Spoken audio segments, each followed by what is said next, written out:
Welcome everybody to Blidö. Today we are going to talk about something that is almost a lost art. The freeze frame ending. There's been a lot of freeze frame endings throughout the years. This one is the second best. Nothing can touch Rollerball.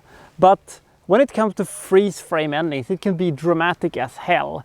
And today we're gonna take a look at one of my favorites of this kind. Butch Cassidy and the Sundance Kid.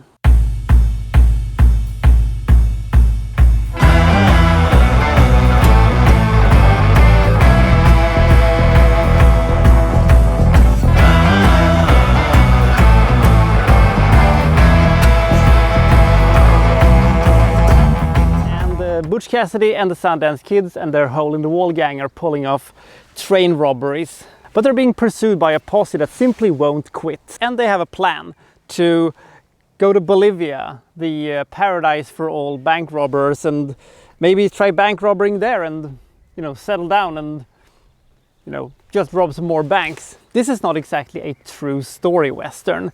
It is a very romanticized version of the westerns and of the characters that actually did exist and ended in the same way that they did. I think this movie has a lot going for itself. It has a very, very good casting. Paul Newman, Robert Redford, fucking great, amazing. There are sequences that are just, wonderful to see, even though they don't make any sense or has no real, purpose in the movie, like the bicycling while raindrops is falling on my head is playing. But one problem I do have with this movie is that it is a little too goofy sometimes. It plays off almost like a Batman and Robin episode, and the movie's tone is also a bit schizophrenic, considering that they have all these grim and horrible sequences that are spliced in with all the fun, goofy Batman and Robin-esque sequences. Great acting, great scope of the movie.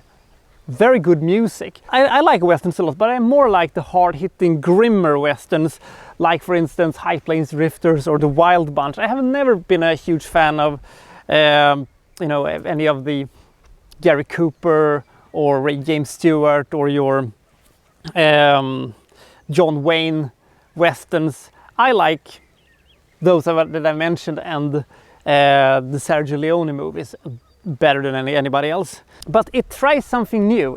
It is another kind of western, and it tries something new. And the story is interesting and fun to watch. The movie does have some issues with it, but I like it. I think it is one of these classic movies that you can watch over and over and over, and it actually becomes better every time I see it.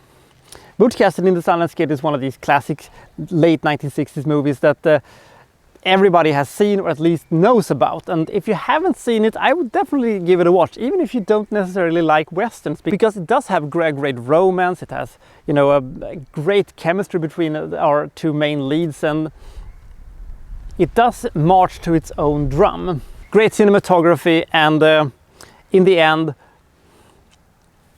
a couple of really, really funny lines that simply comes out of nowhere. Butch Cassidy and the Sundance Kid has one of the best endings of all time, and that helps a lot. It helps it up to 75 points because, frankly, if they hadn't that amazing ending, this movie would simply not have been as good. In fact, it probably adds about 15 or maybe even 16 points to it. It is just so damn perfect ending, with great cinematography and some truly jaw-dropping sequences. You will have a western that is unlike any other you'll see. Just don't expect to see the classical good guys versus bad guys like in the John Wayne or the grim, hard-hitting and anti-heroes from let's say Leone. This is something else. It's a new breed that never bred anything else than this one, but it's something to behold, and it's a very good movie. What a great day to review a great movie. I'll see you next time from, so-and-so reviewing, such and such. Thank you for watching. Thank you very much.